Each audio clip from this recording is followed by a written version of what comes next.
Story time with Blesso&Lia. The story of Ruth. Elimelech and his wife Naomi had two sons, Maglon and Chilion, and lived in the town of Bethlehem in Judah. When the area was hit with famine, they decided to leave to find food. They traveled to the nearby land of Moab and settled there to live. The Moabite people did not worship God, but their own idols. Sometime later, Elimelech died. Their two sons grew up and married local Moabite women, Ruth and Orpah. Sadly, tragedy struck again. 10 years after the two sons had settled in Moab, Mahlon and Chilion both died. It left three widows, Naomi and her two young Moabite daughter-in-law, Ruth and Orpah. When Naomi heard that the Lord had provided food for the people back in Bethlehem, she decided to return. The three widows packed up their belongings. Naomi then told her two daughter-in-laws, "Go back to your own mother's homes. May God show you the same kindness you have showed to your dead husbands and to me. God help you find new husbands." Naomi kissed them both goodbye, and they wept aloud. "We will go back with you to your people," they replied. "No, you must return to home," Naomi insisted. "You can marry again." Naomi felt embittered, and that God was against her. Orpah and Ruth wept again. Orpah kissed Naomi goodbye and returned home to her mother's house. Ruth, however, clung hold to Naomi and would not let go. "Orpah has returned to her people and their gods," said Naomi. "Go back with her." "Don't urge me to leave you," Ruth replied. "Where you go, I will go. Where you stay, I will stay. Your people will be my people, and your God will be my God. Where you die, I will die." When Naomi realized that Ruth was determined to stay with her, they both set off on the road to Bethlehem. They arrived back in Bethlehem just as the barley harvest was beginning. The arrival caused quite stir.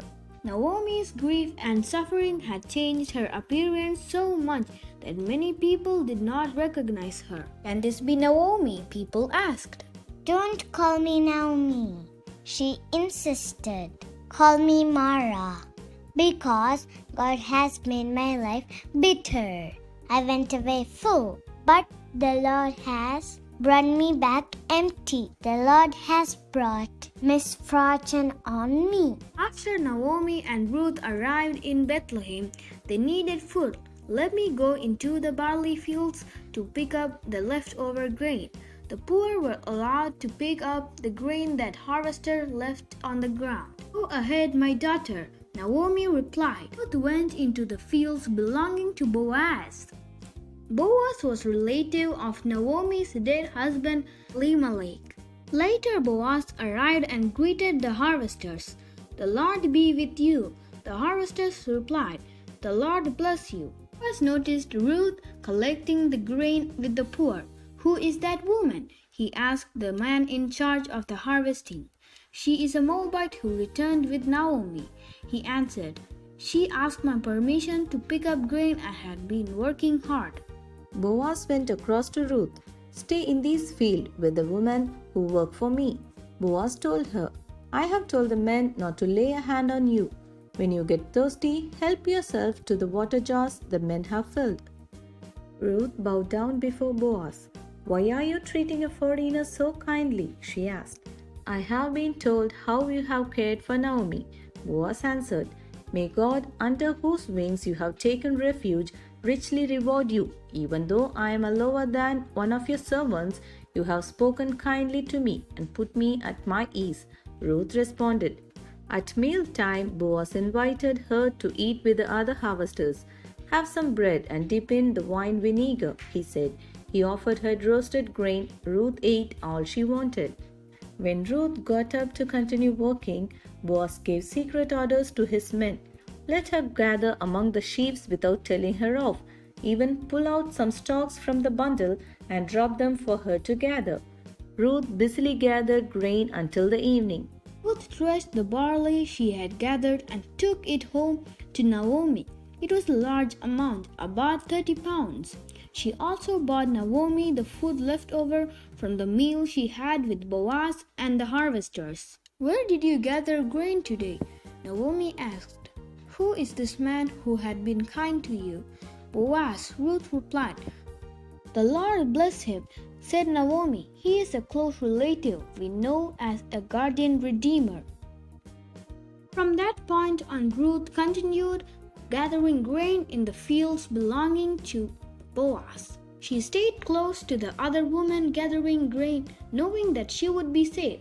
She worked hard in the barley field and then in the wheat field.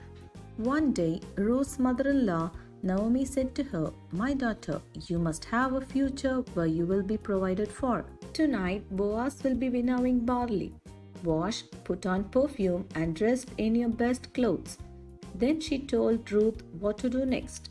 Ruth made her way down to the threshing floor where Boaz was working, making sure she was not seen. When Boaz had finished eating and drinking, he lay down at the far end of a grain pile. Ruth crept up to him, uncovered his feet, and lay down. "The Lord bless you," replied Boaz. "You have not run after younger men, and people know you are a woman of good character.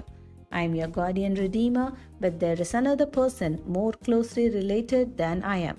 If he is not willing to redeem you, then I will."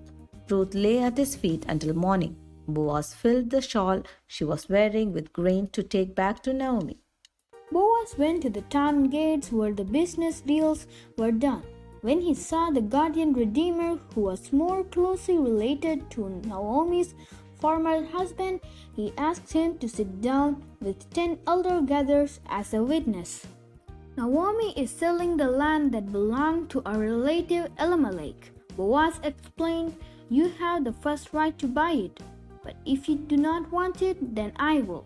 Boaz made an announcement to the elders who was gathered. "Today I have bought from Naomi the property of Elimelech and his sons Maglon and Chilion. I have also acquired Ruth the Moabite as my wife. You are my witness." Boaz married Ruth, and the Lord blessed them with a son. Woman told Naomi, "Praise the Lord, he has looked after you in your old age. Ruth loves you and is better to you than 7 sons. Ruth and Boaz's son was called Obed. Obed was the father of Jesse, whose younger son David became king of Israel.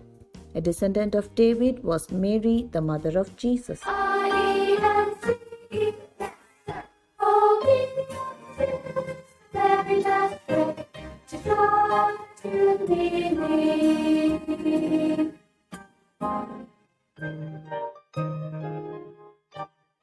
We want to make pure, we want to make clean, we want to do our best.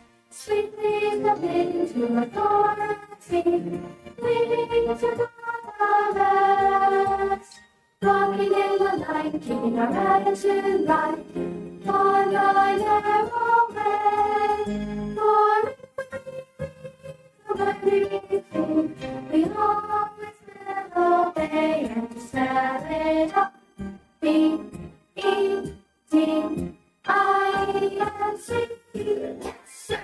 Obey the way to show that you believe, to show